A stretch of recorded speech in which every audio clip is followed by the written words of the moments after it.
In today's video, we will be going through the 2013 American horror film, The Banshee Chapter. Spoilers ahead, make sure to give this video a thumbs up and subscribe to our channel for more videos like these. The movie is based on an experiment that the US government began in 1963 on American citizens, using chemical agents intended to induce mind control. The experiment is known as Project MK Ultra. Several video footages of prominent American figures are shown. A chemist, Dr. James Moore, admits that the use of the special chemical can cause changes in behavior and mental attitude. President Bill Clinton acknowledges certain government-sponsored unethical experiments were being performed in universities, hospitals, and military bases around the US. All people who were subjected to the chemical reported having experienced the same phenomenon. Under its influence, they were all reportedly greeted by a shady entity characterized as malignant and threatening. The scene then cuts away to camera footage of James Hirsch, a young aspiring novelist investigating the Project MK Ultra. With a friend, Rennie Segan, filming him, James injects the drug used in the experiments, dimethyltryptamine 19, DMT-19, to note its effects on subjects. The drug is extremely difficult to find, but apparently James acquired it through some friends in Colorado.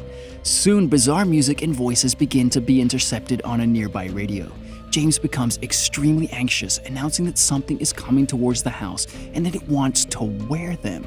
A large, shadowy figure rushes by the window. The camera's footage cuts in and out. In the video, someone screams for help, and ultimately it ends with a shot of James with scary, all-black eyes and a disfigured, bloody face. The movie then shifts to Anne, who is a reporter at an online news portal.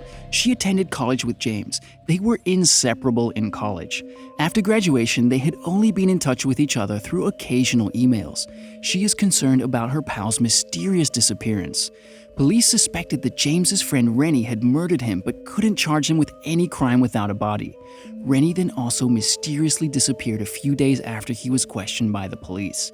Resolving to find out what happened to her college mate, Anne investigates James's house. She finds swaths of dusty documents and notes on Project MK Ultra. There also was a letter from Friends of Colorado addressed to James. She also discovers a Betamax cassette that contains footage of the MK Ultra experiments. Curious about some of the things found in the house, particularly some information about radio waves, Anne goes to a local expert, Henry Cale.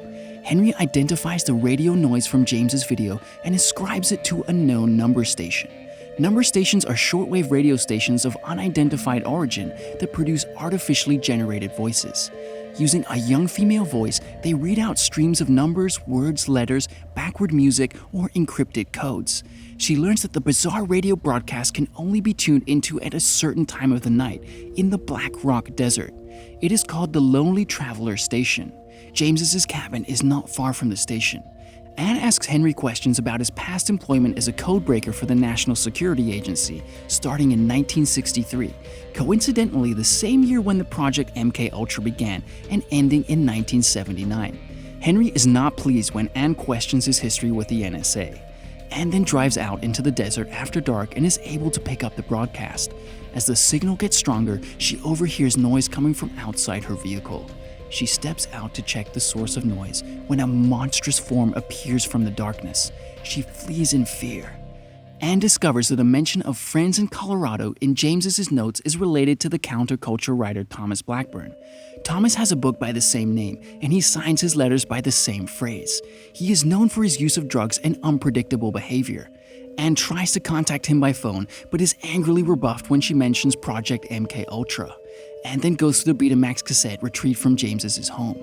The cassette contains video footage of DMT-19 being injected into people and its effects being observed by researchers.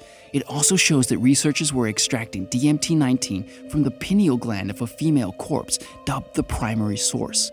The last 35 minutes of the video are also missing, so Anne sends the cassette to video forensics experts to retrieve it.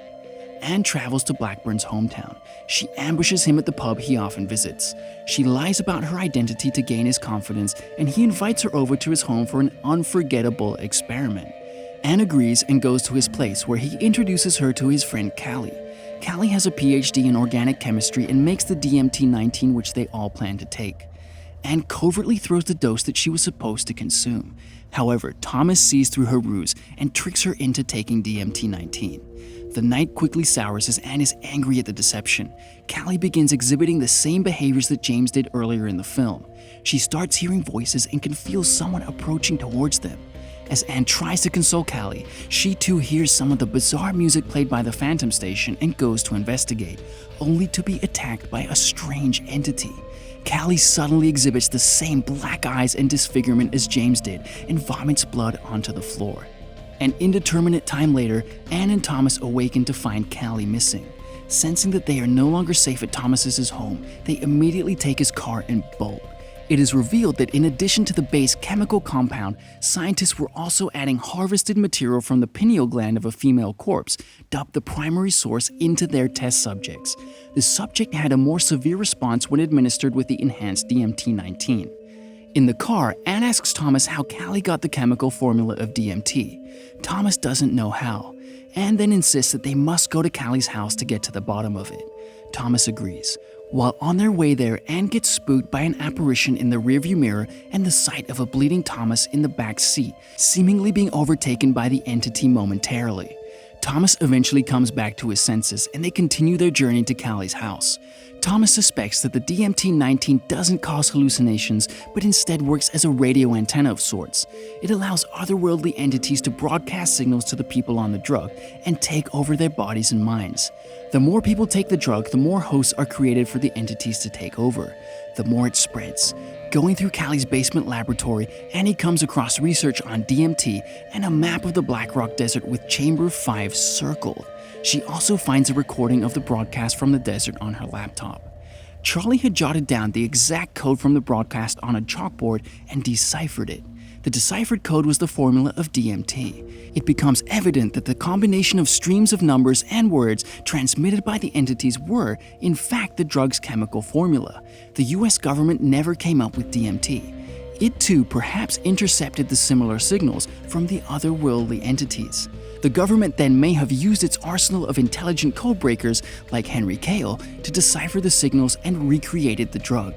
It administered the chemical to humans to test its effect, naively helping the unearthly entities spread without realizing the full implication of their actions. Anne is nearly captured by Callie, who is now controlled by the entity. She manages to escape with Thomas. Given James's cabin's close proximity to the desert maps at Callie's place, Anne realizes that the signal is likely coming from the laboratory that performed the Project MK Ultra experiments, which is in the same desert that the radio broadcast was coming from. Shortly after this revelation, Thomas reveals that he had lied about giving her DMT-19. Knowing that James's friend Rennie disappeared despite not having taken the drug himself, Anne believes that the entity will pursue her regardless. She resolves to put an end to the broadcast once and for all. Once, during the extraction of chemicals from the pineal gland of a female corpse, the doctors observed more activity in its brain than a normal functioning human brain. The female corpse eventually came back to life and attacked one of the doctors. Perhaps that's when the entity took over the secret US government lab in the middle of the desert. It then started operating a radio station out of it to create more human hosts to take over. She and Thomas travel out into the Black Rock Desert. They discover the laboratory in an abandoned fallout shelter. Thomas takes a can of gasoline inside the lab so that they may burn whatever they find. Inside, they find beds and chairs where doctors used to experiment on people. For some reason, Thomas seems to know a lot about the chairs. They then discover a room full of radio broadcasting equipment and a large tank. Upon inspecting a small porthole built into the side of the mysterious tank, Anne is frightened by a live pale figure with black eyes residing within, looking back at her. This pale figure is presumably the female corpse from whom DMT was being extracted by doctors, and during one such process, she came back to life and attacked the doctors. She is the primary source. At this point, the radio equipment suddenly comes to life and begins broadcasting the spooky signals. Thomas realizes that the entity wanted Anne and him to come to the lab all along.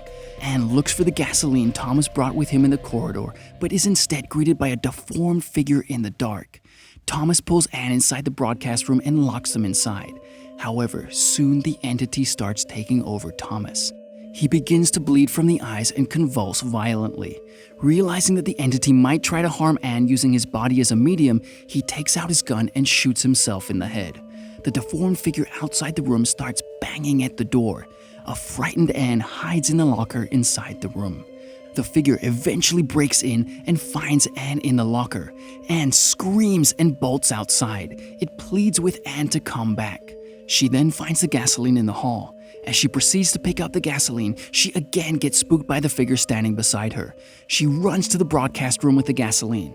In a frenzy, Anne smashes open the porthole in the tank. She pours the gasoline inside and throws a lighter scavenged from Thomas's corpse.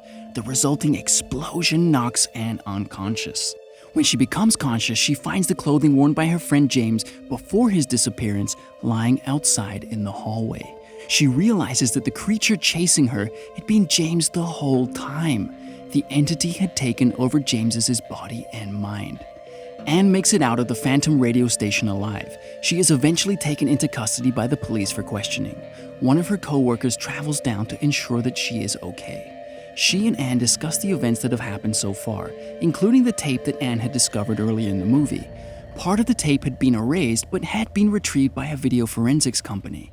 Anne then muses that she can't understand why James's friend disappeared, as he had never taken the drug.